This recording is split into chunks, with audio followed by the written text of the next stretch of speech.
Assalamualaikum warahmatullahi wabarakatuh.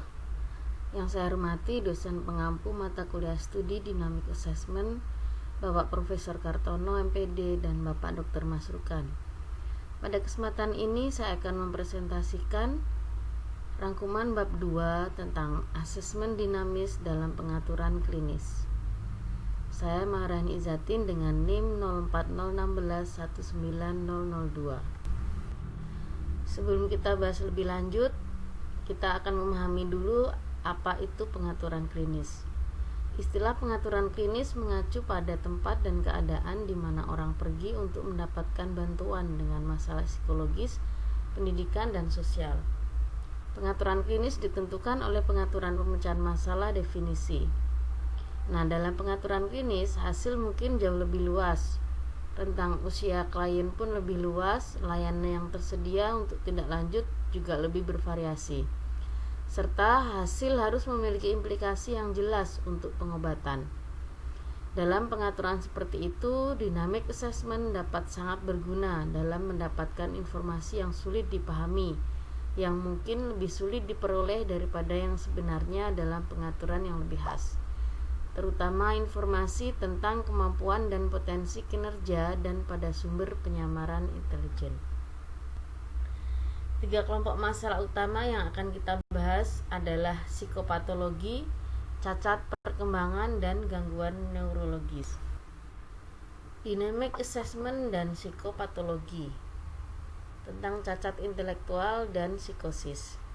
Pada dasarnya, gangguan psikiatri meningkatkan hambatan fungsi intelektual, menyebabkan psikoanalis klasik seperti Sigmund Freud dan Otto von Hickel menulis tentang kebodohan neurotik. Semakin serius gangguannya, maka semakin besar penyamaran kecerdasan. Meskipun kebodohan neurotik digunakan untuk merujuk pada fenomena yang sangat mirip dengan mekanisme pertahanan ego, memungkinkan seseorang untuk menghindari situasi dan interpretasi yang mengancam ego.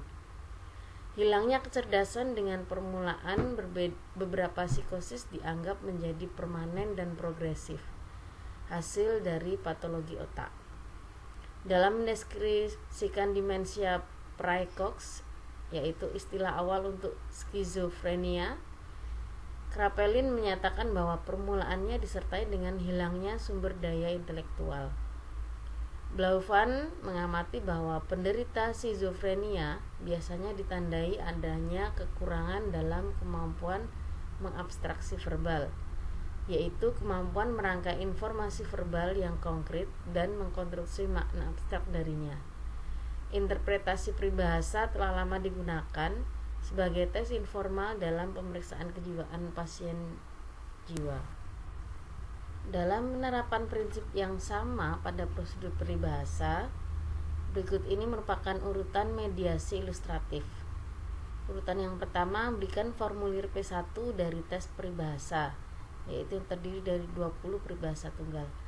Kemudian yang kedua, setelah jeda di mana seseorang dapat melakukan beberapa aktivitas lain, seperti memberikan tes lain yang tidak terkait atau memberikan formulir P3, di mana dalam formulir P3 terdapat 20 set pepatah 3, setiap set berisi pepatah tunggal dan P1 dan 2 tambahan yang memiliki konten berbeda tetapi makna abstrak yang sama.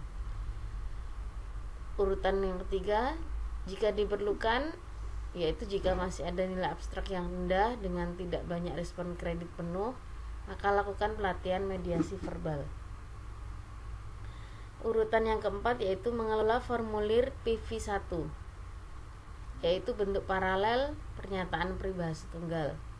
Kemudian urutan yang kelima, jika masih ada sedikit buksi pengabstrakan verbal, yaitu skor total yang rendah atau sedikit tanggapan yang sepenuhnya abstrak, maka berikan PV3 yang berisi bentuk paralel dari set 3 peribahasa.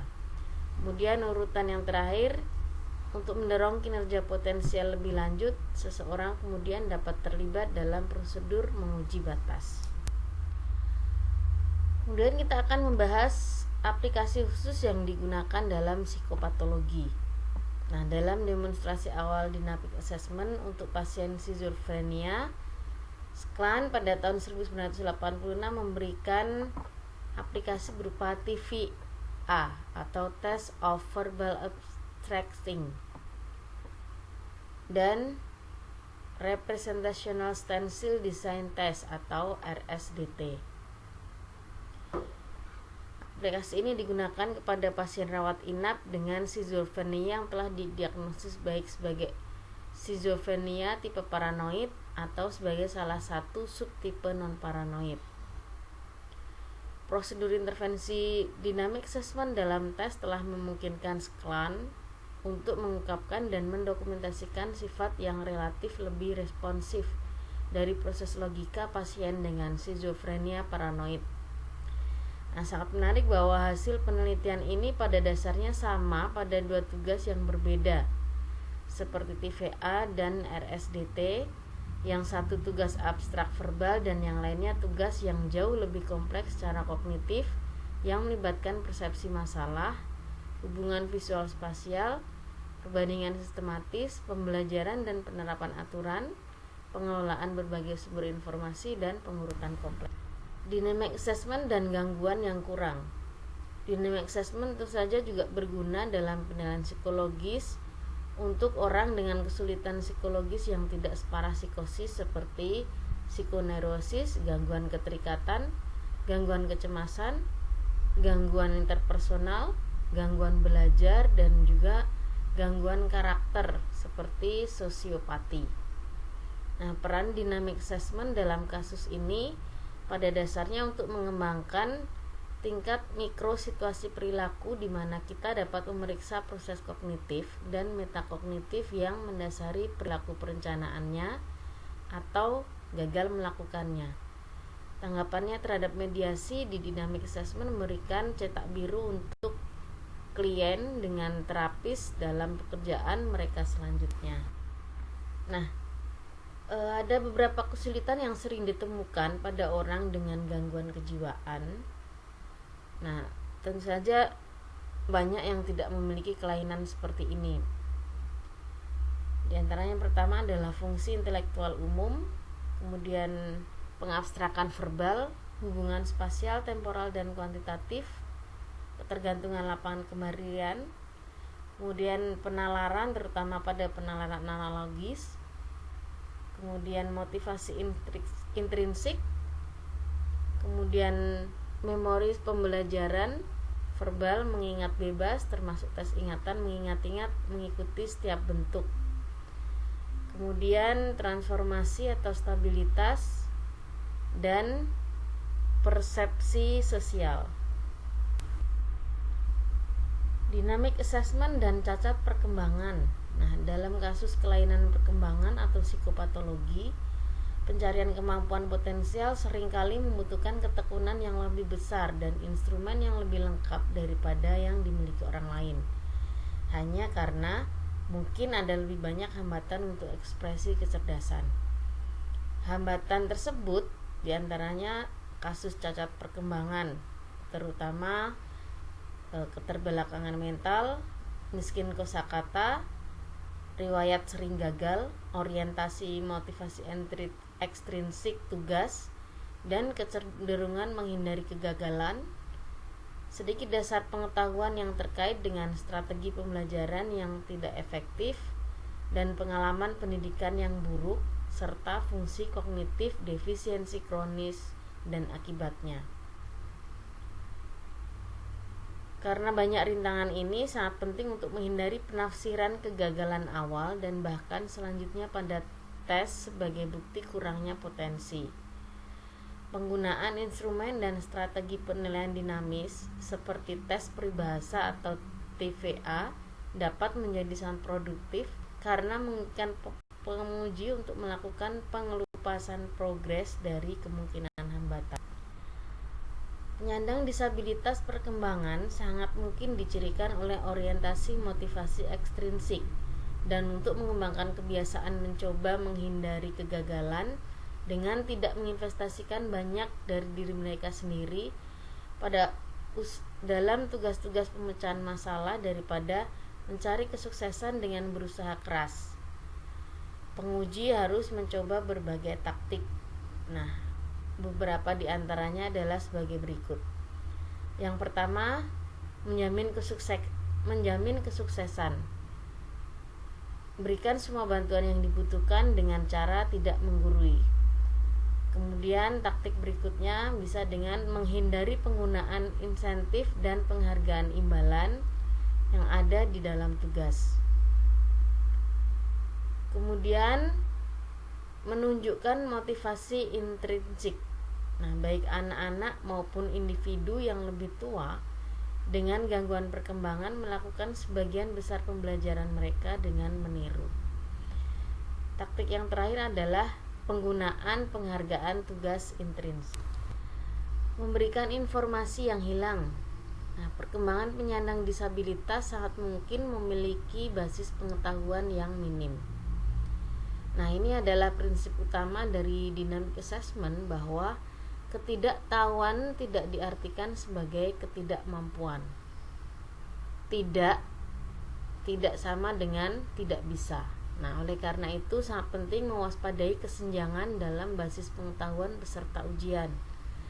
Tapi terutama mereka yang basis pengetahuannya secara keseluruhan cenderung tertekan.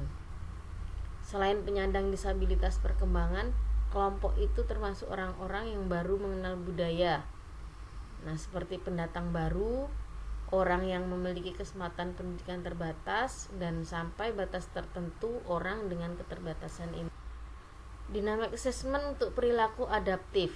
Nah, istilah perilaku adaptif digunakan secara luas terutama di bidang disabilitas perkembangan untuk merujuk pada aktivitas kehidupan sehari-hari.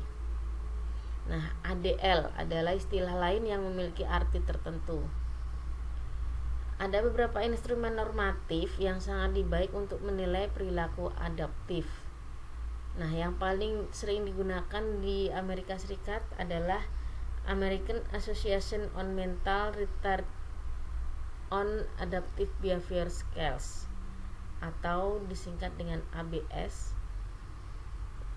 Kemudian The Scales of Independent Behavior atau SIBR dan turunannya, The Inventaries untuk Plan dan Perencanaan Agen, kemudian Skala Perilaku Adaptif Finland. Nah, sebagian besar skala perilaku adaptif diisi atas dasar salah satunya wawancara dengan orang-orang yang memiliki pengetahuan yang baik tentang perilaku harian individu target, atau melakukan wawancara dan pengamatan terhadap individu itu sendiri. Nah, responden biasanya diinstruksikan untuk melaporkan hanya apa yang telah mereka amati daripada hanya memberikan kesan umum mereka. Dalam kasus dynamic assessment pada perilaku adaptif, ada beberapa pertanyaan utama yang biasanya digunakan. Nah, seperti berikut. Pertanyaan yang pertama adalah, apa yang menghalangi perkembangan orang ini dari perilaku yang lebih adaptif dalam domainnya?